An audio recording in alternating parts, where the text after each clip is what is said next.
Hello दोस्तों, मैं धीरेन स्वागत करता हूं आपका एग्जाम स्टडी विद संगीता में। दोस्तों, आज के इस वीडियो में हम कवर करेंगे रेलवे ग्रुप डी परीक्षा 2021 के लिए मैथ के कुछ मोस्ट इंपॉर्टेंट क्वेश्चन को। दोस्तों, इस सीरीज में हम क्षेत्रफल से एक्सपेक्टेड इंपॉर्टेंट क्वेश्चन को लेकर चल रहे हैं और आज मैं आपको सिखाऊंगा मोस्ट इंपॉर्टेंट वृत्त से कुछ प्रश्नों को। और वृत्त के प्रश्न को सॉल्व करने के बाद दोस्तों हम देखेंगे रेलवे की परीक्षा में पूछे गए, खास तौर से ग्रुप डी की परीक्षा में पूछे गए मोस्ट इंपॉर्टेंट क्वेश्चन को। तो चलिए दोस्तों, हम अपनी क्लास शुरू करते हैं। तो दोस्तों, आज हम सीखने वाले हैं वृत्त से प्रश्नों को। तो सबसे पहले मैं आपको वृत्त के बारे में कुछ बता देता हूं फॉर्मूले, जिससे कि आपको सवाल समझने में कोई प्रॉब्लम ना हो। देखिए, यह है दोस्तों वृत्त और इसे बोलते हैं मध्य बिंदु यानी कि केंद्र। याद रखिएगा, केंद्र से यहां इस दूरी को हम बोलते हैं दोस्तों त्रिज्या। याद रखिएगा, इसे कहते हैं हम त्रिज्या।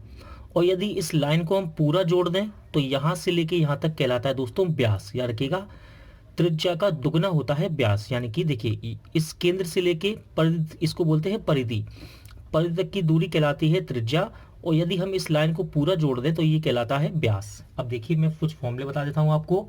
सबसे पहले आपको जरूरत पड़ेगी दोस्तों वृत्त का क्षेत्रफल। क्या होता है वृत्त का क्षेत्रफल? वृत्त का क्षेत्रफल होता है पाई आर स्क्वायर।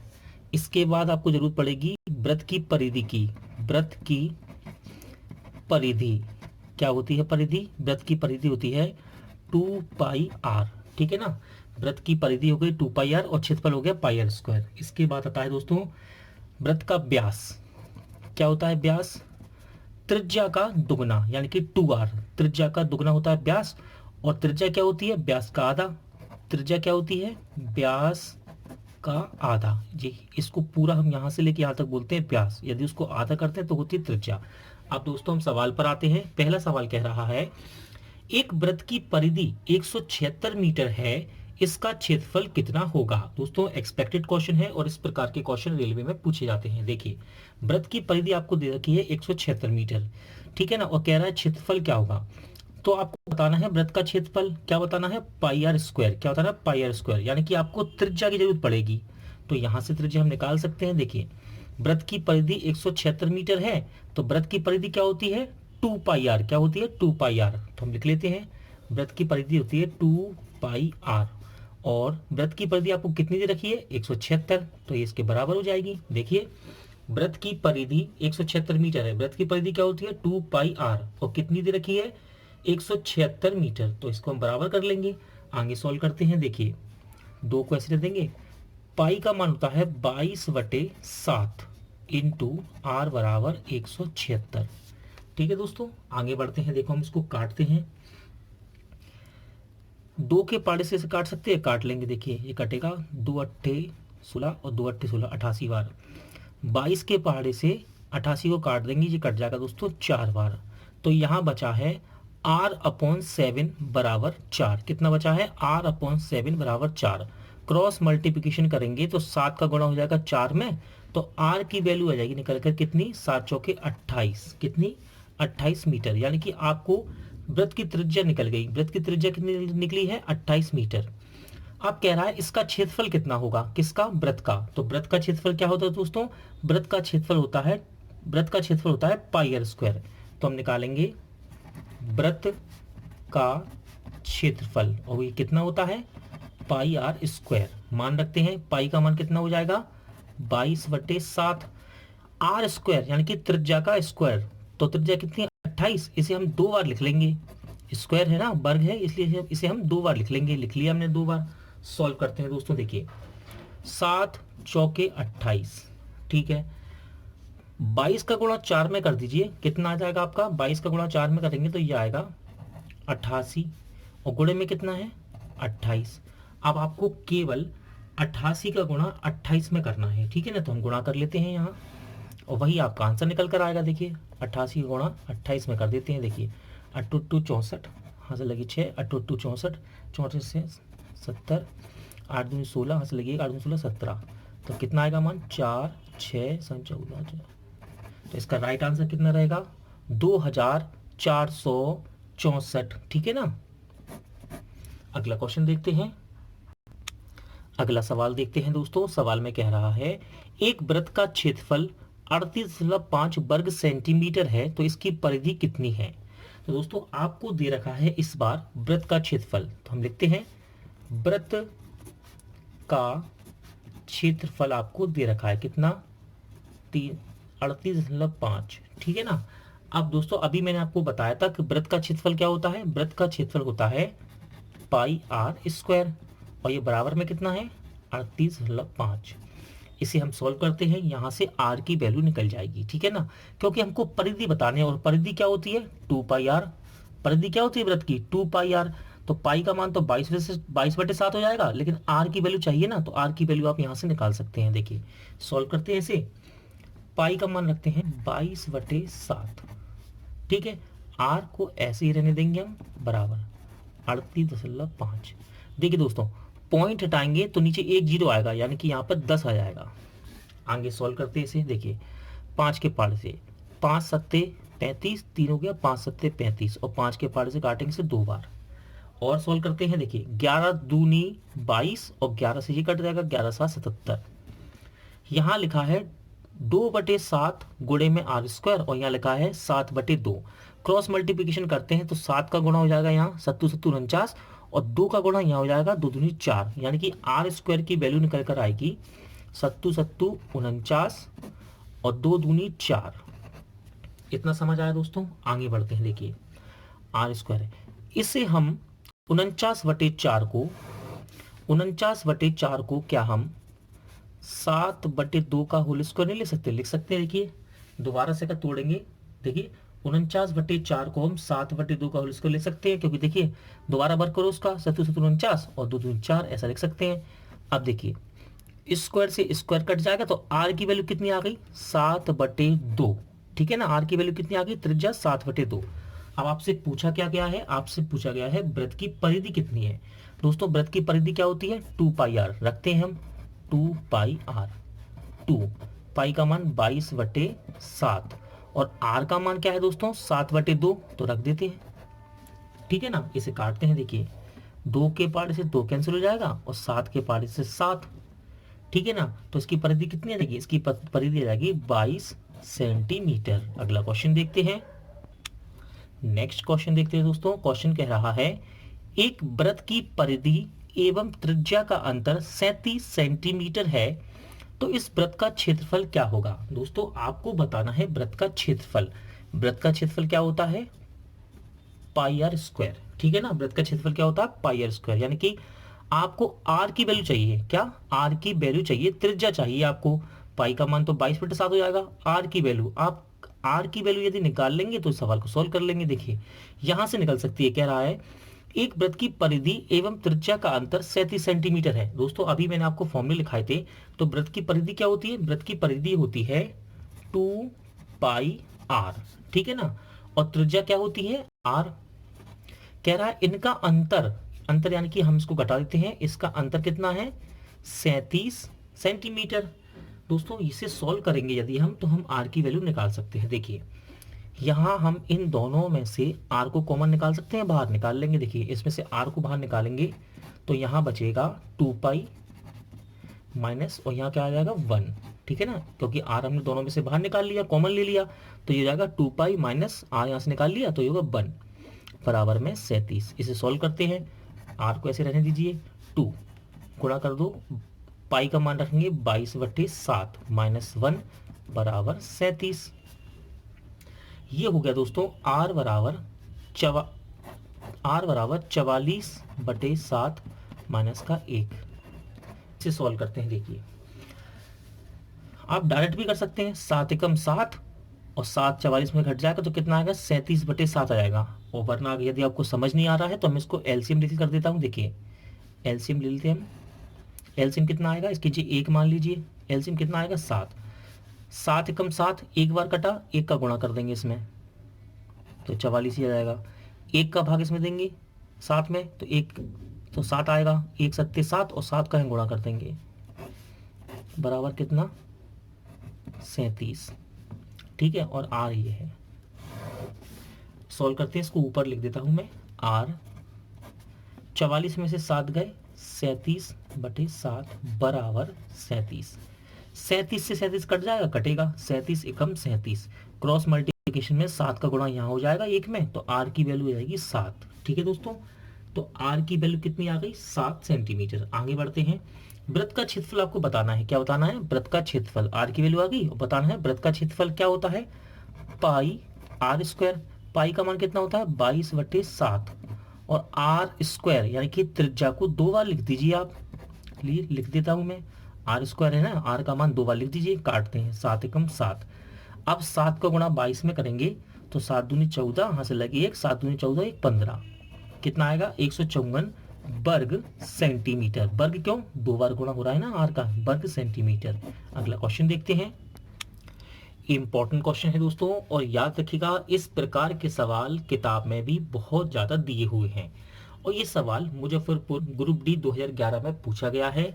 अक्सर ये सवाल जब आते हैं ना तो हम ऐसे टिक लगाते हैं, कैसे हम बाद में देख लेंगे, और बाद में तो कभी टाइम मिलता नहीं है, और एग्जाम में ये सवाल अक्सर देखने को मिलते हैं। तो इस प्रकार के सवाल को आप जरूर सीखिए। देखिए क्या कह रहा है, चीनी के मूल्य में 25% की वृद्धि होने से कोई व्यक्ति उस पर आने वाले खर्च को कितना प्रतिशत से बढ़ा दे या घटा दे कि उसकी खपत में केवल 20% बढ़ जाए।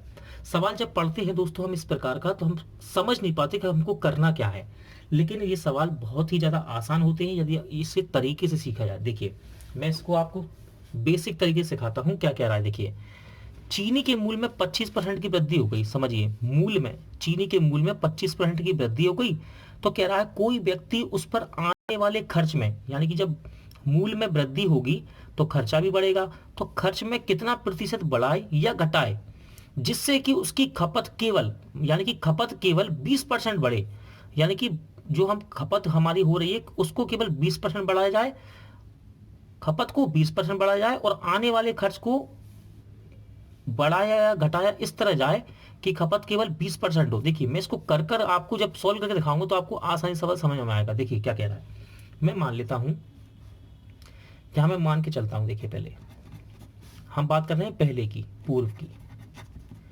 मान लीजिए आपकी खपत थी, आपकी खपत पहले थी 10 किलो, घर में कितनी चीनी यूज हो रही थी, 10 किलो चीनी यूज हो रही थी, और इसका मूल्य क्या था, इसका मूल्य था 10 रुपए प्रति किलोग्राम, यानी कि 1 किलो कितने की, 10 रुपए की, 1 किलो कितने की, 10 रुपए की। ये मैं मान के चल रहा हूं, अभी मैंने खपत मानी है कि मान लो 10 किलो की खपत हो रही है, ठीक है, और मूल्य कितना है 10 रुपए प्रति किलो, यानी कि 1 किलो कितने की, 10 रुपए की। तो आप बताइए यदि मैं इनका गुणा कर दूं तो टोटल मूल्य आ जाएगा ना, टोटल मूल्य है ये, पर केजी का मूल्य है, पर केजी का मूल्य, यह आएगा कुल मूल्य। कुल खर्चा कितना हो रहा है हमारा, कुल मूल्य 10 का गुणा 10 में करेंगे तो कितना आएगा 100, यानी कि 100 रुपए खर्च हो रहे हैं दोस्तों।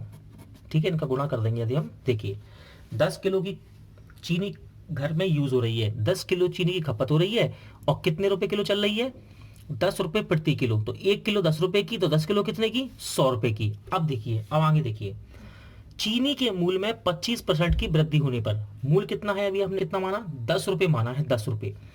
अब हम इस मूल्य को बढ़ाएंगे 25% से। देखिए 10 रुपए मूल्य चल रहा है पर किलो का, और चीनी में वृद्धि कितनी होगी, 25% की वृद्धि है ना, तो आप इसको 125 100 में जोड़ के निकालेंगे, ठीक है ना, 25% की वृद्धि, डायरेक्ट 125 निकालिए 10 का, देखो परसेंट हटाएंगे नीचे 100 आएगा, जीरो से जीरो कैंसिल। अब कितना बचा, 125/10, जब इसका भाग देंगे तो कितना आएगा, 12.5। तो अब मूल्य कितना आ गया दोस्तों, अब मूल्य आ गया आपके पास 12.5 रुपए प्रति किलोग्राम। अब 1 किलो कितने की मिल रही है, 12.5 रुपए की, 1 किलो कितने की, 12.5 की।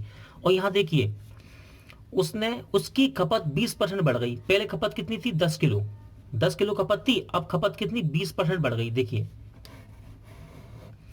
पहले 10 किलो की खपत थी, अब 20% बढ़ गई, यानी कि 100 में जोड़ दो 20 को और निकालो 120, देखो परसेंट आएंगे नीचे 100 आएगा, जीरो से जीरो कैंसिल, जीरो से जीरो कैंसिल, 12 कम 12, यानी कि अब कितनी चीनी खा रहे हैं, 10 किलो की खपत हो रही है। समझ में आया, देखिए 20% की खपत, तो 10 किलो का 20% निकालेंगे यानी कि 120 निकालेंगे तो 12 किलोग्राम चीनी खप रही है, और मूल्य में कितनी वृद्धि हुई, 25% की, 10 रुपए प्रति किलो थी, तो 10 का हमने 125% निकाला तो कितना है, 12.5। अब देखिए ये है पहले का जो हमें माना था, ये है बदला हुआ, परिवर्तित, इसको हम कह सकते हैं परिवर्तित या बदला हुआ। ठीक है। 12 किलोग्राम चीनी खप रही है, यानी कि खपत हो रही है घर में, कितने के हिसाब से? 12.5 रुपए प्रति किलो के हिसाब से। तो यदि हम इसका गुणा कर देंगे तो टोटल मूल आ जाएगा, कितना आएगा? देखिए मैं इसको सॉल्व कर देता हूँ। 12, 12.5, पॉइंट हटाया, नीचे जीरो लगाया, 6 बार, 5 बार, 25, 25 जी आएगा दोस्तों 150 रुपये। ठीक है, आप देखिए समझिए, पहले कितने रुपए खर्च हो रहे थे? 100 रुपये। अब कितने हो रहे हैं खर्च? टोटल 150। यानी कि पहले खर्च हो रहे थे 100 रुपये, अब कितने हो रहे हैं? 150। और यहाँ देखिए क्या कह रहा है, वृद्धि होने से कोई व्यक्ति उस पर आने वाले खर्च में, ये खर्च है ना, उस पर आने वाले खर्च में कितने प्रतिशत से बढ़ा दे या घटा दे। दोस्तों यहाँ बढ़ाना पड़ेगा ना हमें। देखिए जब मूल्य 100 से 150 हो रहा है तो हमको बढ़ाना पड़ेगा, तो कितना बढ़ा दे? देखिए कितना बढ़ाएगा? 50 बढ़ा दे। कहां से? 100 से। जहां भी से लिखा हो उसको हम हमेशा नीचे रखते हैं, ये बेसिक मैं आपको कई बार बता चुका हूं। या फिर का लगा हो या से लगा हो। मूल्य 100 रुपए से कितना हो गया? 150। 100 रुपए से मूल्य कितना हो गया? 150 रुपए हो गया। तो कितना बढ़ गया? 50 रुपए बढ़ गया ना। कहां से बढ़ा? 100 से। कहां से बढ़ा? 100 से इंटू 100%। 100 से 100 काट देंगे हम, कितना आ जाएगा आंसर? 50%। यानी कि ऑप्शन बी इसका राइट आंसर रहेगा। अगला क्वेश्चन देखते हैं। क्वेश्चन नंबर 5 देखते हैं दोस्तों। इंपॉर्टेंट क्वेश्चन है और ये क्वेश्चन हाजीपुर ग्रुप डी 2012 में पूछा भी जा चुका है। देखिए परसेंट का क्वेश्चन है, इंपॉर्टेंट क्वेश्चन है। यहाँ कह रहा है 1605 का 4/5 प्लस 5080 का 30% बराबर 6579 माइनस एक्स है। यानी कि हमें दोस्तों एक्स की वैल्यू निकालनी है। तो सबसे पहले हम इस पद को सॉल्व करते हैं और बराबर में इसको भी लेके चलेंगे। देखिए जब भी आपको का दिखाई दे दोस्तों, तो का की जगह हम रखते हैं गुणा। क्या रखते हैं? का की जगह गुणा। तो हम रखते हैं, देखिए 1605 का की जगह क्या करेंगे? गुणा 4/5 प्लस 5080 का की जगह क्या आएगा? गुणा 30% बराबर 6589 माइनस एक्स। ठीक है, आगे बढ़ते हैं दोस्तों, सॉल्व करते हैं। देखिए इस पद को सॉल्व करते हैं। देखिए कट जाएगा इससे। देखिए 5 तिया 15, 1 बचा, 5 दूनी 10, 5 एकम 5, कितना आया? 321 और गुणे में 4 रहेगा इसके। आगे बढ़ते हैं, प्लस लगा है, फिर क्या है? परसेंट लगा है। यदि हम परसेंट को हटाएंगे नीचे क्या आएंगे? 2 जीरो, यानी कि 100 आ जाएगा। सॉल्व करते हैं, जीरो से ये जीरो कैंसिल हो जाएगी और एक जीरो से ये जीरो, क्या आ गया? 508 गुणे 3 बराबर में 6589 माइनस एक्स। ठीक है दोस्तों, आगे बढ़ते हैं। अब हम गुणा करेंगे 4 का 321 में। देखिए 4 एकम 4, 4 दूनी 8 और 4 तिया 12। आगे बढ़ते हैं, प्लस का निशान लगा हुआ है। 3 का गुणा करेंगे 508 में, 3 अट्ठे 24, हासिल लगी 2। 3 का गुणा 0 में करेंगे 0 जाएगा, हासिल की 2 यहीं उतार देंगे। 3 पंजे 15 बराबर में 65 माइनस एक्स। इन दोनों को जोड़ देते हैं दोस्तों। देखिए 4 और 4 8, 2 और 8 10, हासिल लगी 1, 5 और 2 7, 1 8 और 2 1 और 1 2, कितना आ गया? 2808 बराबर में है 6589 माइनस एक्स। देखिए एक्स को बराबर किस तरफ ले जाएंगे? तो ये हो जाएगा प्लस का, क्योंकि ये यहाँ माइनस का है, यहाँ जाएगा प्लस का हो जाएगा। ठीक है ना। और 2808 को यहाँ लेकर जाएंगे तो यहाँ माइनस का हो जाएगा। ठीक है, तो कितना आएगा? 65 माइनस 2808। ठीक है, अब हम इसको घटा लेते हैं। देखिए 9 में से 8 जाएगा, कितना आएगा? 1। 8 में से 0 घटाएंगे तो कितना? 8 ही लिख दिया जाएगा। 5 में से 8 जाएगा तो एक हासिल ले लेंगे 15। 15 में से 8 गया, कितना आएगा? 7। और ये कितना बचा था? एक हासिल लिया था तो ये हो गया 5। 5 में से 2 जाएंगे तो 3, यानी कि इसका सही आंसर कितना आएगा? 3781, ऑप्शन बी। अगला क्वेश्चन देखते हैं। नेक्स्ट क्वेश्चन देखते हैं दोस्तों।